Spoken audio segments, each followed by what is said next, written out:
কাকা এই নিয়ে 2 দিন আসলাম। একবার আসো আর 100 বার। আমার জবাব একটাই, আমার জমি আমি দেব না।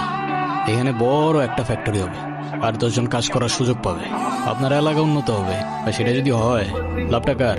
আমার এত বুঝাইতে আইসো না, চুল আমার এমনি এমনি পাকে না। দেখেন ভদ্রভাবে বলতেছি, কারণ আজকাল একটু ভদ্র হওয়ার চেষ্টা করতেছি, নাহলে ছেলে কিন্তু একটাও আমরা খুব ভদ্র না কাকা। শোনো, তুমি আসো আর তোমার বাপ, জমি আমি এইটা দেব না। হে কাকা, বাপে যাওয়া উচিত হয় না আপনার। আর জমি লাগবে বলছি তো লাগবে, ব্যাস। আলতা, তুমি এখানে?